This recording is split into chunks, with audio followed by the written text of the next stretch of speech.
పెళ్ళైనా పండగైనా వేడుక ఏదైనా పట్టుచీరల ప్రత్యేక వేదిక వారాహి సిల్క్స్. భారత టీ20 జట్టులో భారీ మార్పులు జరగనున్నాయా? చివరి 2 మ్యాచ్ల్లో టీమిండియాకు చావో రేవో అనేటువంటి పరిస్థితి ఏర్పడుతుంది. సెమీస్ ఆశలు సజీవంగా ఉండాలంటే గెలవక తప్పదు. కానీ భారత్ జింబాబ్వే మధ్య చెన్నైలో ఫిబ్రవరి 26న మ్యాచ్ జరగబోతుంది. కోచ్ గంభీర్తో పాటుగా కెప్టెన్ సూర్యకుమార్ పైన తీవ్ర విమర్శలు వెల్లువెత్తుతున్నాయి.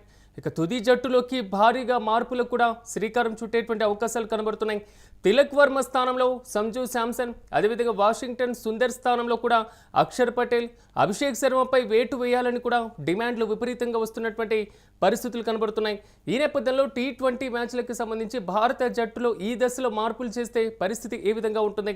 సో భారీ మార్పులతో భారత్ యొక్క గెలుపు అవకాశాల మీద ఉన్నటువంటి పరిస్థితులు ఏ విధంగా ఉన్నాయి అనేటువంటి అంశాలపై మరింత సమాచారం మా ప్రతినిధి సతీష్ లైవ్లో అందిస్తారు. సతీష్, చెప్పండి, టీ20 జట్టులో ఏమేమి మార్పులు జరిగేటువంటి అవకాశాలు కనబడుతున్నాయి? సో మార్పు గెలుపు బావుట ఎంతవరకు ఎగరవేయడానికి అవకాశం కల్పిస్తుంది? పూర్తి అప్డేట్స్ ఏంటి? ఆఫ్రికా తోటి జరిగినటువంటి ఓటమి తర్వాత మొత్తం ఇండియాకు సంబంధించినటువంటి మొత్తం ఆశలన్నీ కూడా అడియాశలు అయిపోయినాయి అని చెప్పుకోవచ్చు. ముఖ్యంగా దక్షిణాఫ్రికాతో ఆడినటువంటి తీరు కావచ్చు, మొత్తం బ్యాటింగ్ లైనప్ కావచ్చు, ఇటు బౌలింగ్ లైనప్ కావచ్చు, ఆ మొత్తం కూడా వాళ్ళు ఆడిన తీరు కావచ్చు, ఆ షార్ట్ సెలెక్షన్స్ కావచ్చు, వాళ్ళు వేసినటువంటి బౌలింగ్ మొత్తం శైలి కావచ్చు, ఆ బౌలింగ్ గురించి, బ్యాటింగ్ గురించి, అలాగే ఫీల్డింగ్ గురించి మొత్తం కూడా విమర్శలు వస్తూ ఉన్నాయి.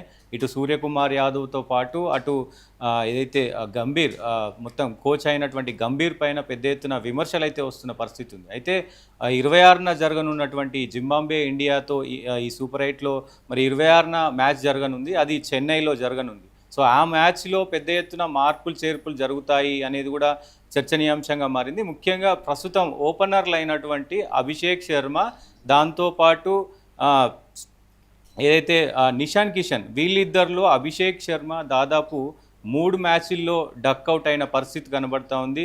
సో మరి ఆడినటువంటి 5 మ్యాచ్ల్లో 3 మ్యాచ్ల్లో డక్అవుట్ అవ్వడం, సో ఆయన ముఖ్యంగా మరి ఫామ్లో లేకపోవడం ఇండియాకి పెద్ద చర్చనీయాంశంగా మారింది. దాని తర్వాత నిషాన్ కిషన్ ఎంతో కొంత మరి ఆడుతున్న పరిస్థితి కనబడుతుంది. ఆయన కంటిన్యూ అయ్యే అవకాశం అయితే కనబడుతుంది. సో అభిషేక్ శర్మకి వేటు పడుతుందా పడదా మరి ఏంటి?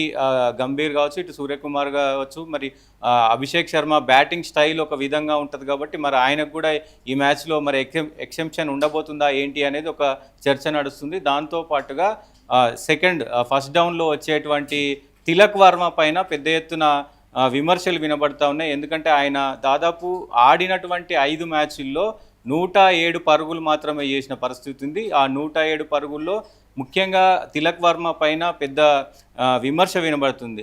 టీ20లో పెద్ద ఎత్తున రన్ రేటుకు సంబంధించి, ఆ స్ట్రైక్ రేటుకి సంబంధించి, ఎందుకంటే స్ట్రైక్ రేట్ దాదాపు 100 కంటే తక్కువ టీ20లో స్ట్రైక్ రేట్ ఉంది. అంటే మరి అట్లాంటి బ్యాట్స్మెన్ని టీ20లోకి ఎందుకు తీసుకుంటున్నారంటూ కూడా ఒకవైపు విమర్శలు వినబడతా ఉన్నాయి. సో 25+ స్కోర్స్ చేయడం అంటే 20-25 పరుగులు చేస్తున్నాడు తప్ప దానికి ఇంకా ఎక్కువ ప్రదర్శన చేయలేకపోతున్నాడు, పెద్ద స్కోర్గా మర్చలేకపోతున్నాడు అనేది ఒక విమర్శ వినబడతా ఉంది.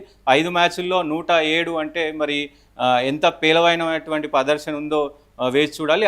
ఆయనకి ఇప్పుడు ఆయన ప్లేస్లో సంజు శాంసన్ ప్లేస్లో ఏదైతే తిలక్ వర్మ ప్లేస్లో సంజు శాంసన్ని తీసుకోబోతున్నారా అనేది మరి నడుస్తుంది. లేదంటే వీళ్ళిద్దరు అభిషేక్ శర్మ, తిలక్ వర్మ వీళ్ళిద్దరు ప్లేస్లో కంపల్సరిగా సంజు శాంసన్ని ఒకరిని తీసుకుంటారు అనేది అయితే కన్ఫర్మ్ అయినట్టు తెలుస్తూ ఉంది. ఇప్పటికే చర్చ కూడా నడుస్తూ ఉంది. దాని తర్వాత ఇటు సూర్యకుమార్ యాదవ్ ప్రస్తుతానికి ఫామ్లో ఆడుతూ ఉన్నారు. దాని తర్వాత బ్యాటింగ్ ఆర్డర్లో హార్దిక్ పాండ్యా కావచ్చు, శివం డూబే కావచ్చు, దాని తర్వాత ముఖ్యంగా వీళ్ళు కొంత ఫామ్లో ఉన్నారు, వీళ్ళకి ఎక్సెంప్షన్ ఉంది. దాని తర్వాత ముఖ్యంగా లో ఆర్డర్లో వచ్చేటువంటి రింకు సింగ్ ఈ మధ్యకాలంలో మరి ప్రదర్శన పెద్దగా చేయట్లేదు అనేది అయితే ఒక విమర్శ వస్తుంది.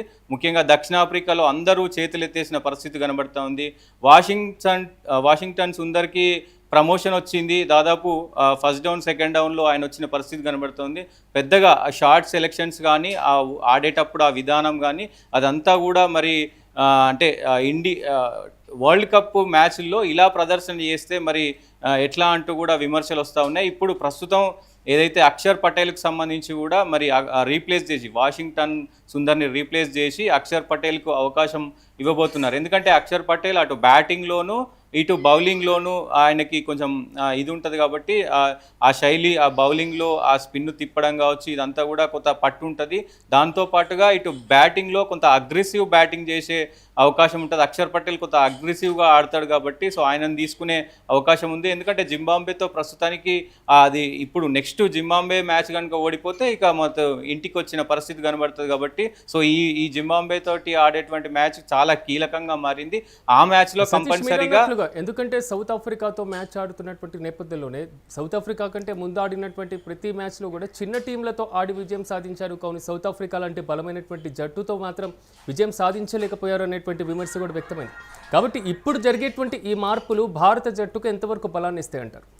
డెఫినెట్గా అంటే మీరు అన్నట్లుగా చిన్న టీంలతో ఆడి గెలిచారన్నది అది అంటే ఓడిపోయినప్పుడు అట్లా మాట్లాడడం సహజంగా ఉంటుంది. కానీ మొత్తం కూడా ప్రపంచంలోనే నెంబర్ 1 టీమ్గా టీమిండియా ఉంది. సో ఒక్క మ్యాచ్ 2 మ్యాచ్లు గెలిస్తే నెంబర్ 1 టీమ్గా అయిపోదు కదా. సో ముఖ్యంగా ఇట్లా మనకి ఈ T20కి సంబంధించి మొత్తం టాప్ 10 బ్యాటర్స్లో ఇండియా బ్యాటర్స్ ఎంతమంది ఉన్నారో మీరు ఒకసారి చూడొచ్చు. ఎందుకంటే ఇటు అభిషేక్ శర్మ నెంబర్ 1 T20 ప్లేయర్గా ఉన్నాడు. దాని తర్వాత నిషాన్ కిషన్ టాప్ 10లో ఉన్నాడు. ఇటు తిలక్ వర్మ టాప్ 10లో ఉన్నాడు.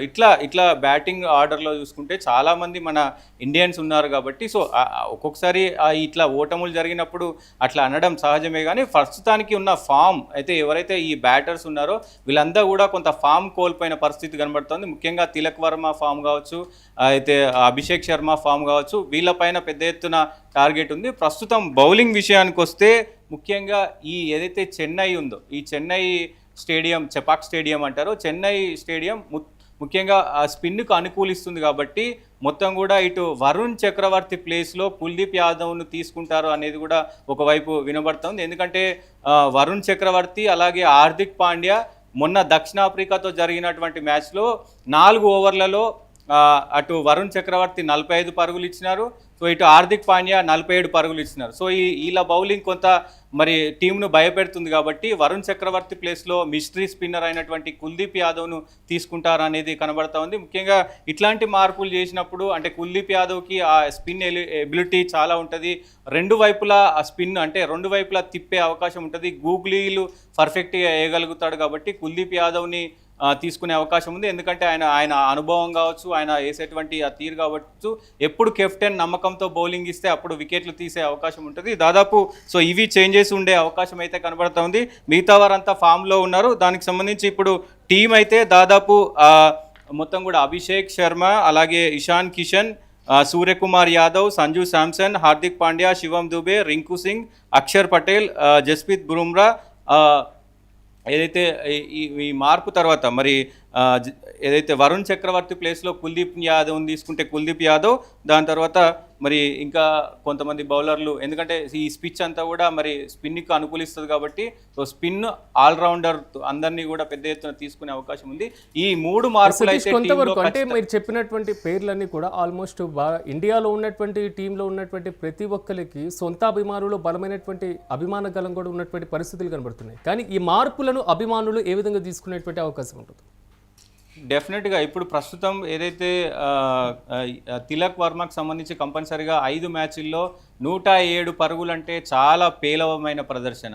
దాంతోపాటుగా సంజు శాంసన్ కూడా కొంత ఆడుతున్నాడు కాబట్టి, ఎందుకంటే జింబాబ్వే పైన అతనికి ఒక సెంచరీ ఉంది. సో అది కూడా పరిగణలోకి తీసుకొని సో ఈ జట్టు పైన ముఖ్యంగా ప్రస్తుతం ఈ మ్యాచ్కు పెద్ద ఎత్తున స్కోర్ చేయాల్సిన అవసరం ఉంటుంది. ఒకవేళ టాస్ గెలిచి బ్యాటింగ్ కనుక చేస్తే 250 పరుగులు కొట్టాల్సిన పరిస్థితి ఉంటుంది. సో ఎందుకంటే రన్ రేట్ దాదాపు మైనస్లోకి వెళ్ళిపోయింది, -3 ఉంది ప్రస్తుతం. సో ఆ రన్ రేటు పెరగాలంటే కూడా 250 పైన పరుగులు చేయాల్సిన అవసరం ఉంటుంది. కాబట్టి సంజు శాంసన్ హార్డ్ హిట్టర్ కాబట్టి ఓపెనర్గా వస్తాడు, హార్డ్ హిట్టింగ్ చేస్తూ ఉంటాడు కాబట్టి సో మరి సంజు ఏదైతే తిలక్ వర్మ ప్లేస్లో సంజుని తీసుకొస్తారు, ఒకవైపు అభిషేక్ ఉంటారు అనేది తెలుస్తూ ఉంది. కింద ఏదైతే వాషింగ్టన్ సుందర్ ప్లేస్లో దాదాపు అభిషేక్ వాషింగ్ ప్లేస్లో ఈయన వాషింగ్ తర్వాత ఏదైతే ఈ బౌలింగ్కి సంబంధించి సో ఈయనను తీసుకుంటారు. మరి ఈ 2 మార్పులు అయితే ఖచ్చితంగా ఉంటాయి. ఆ 2 మార్పుల తర్వాత ఇటు వరుణ్ చక్రవర్తి ప్లేస్లో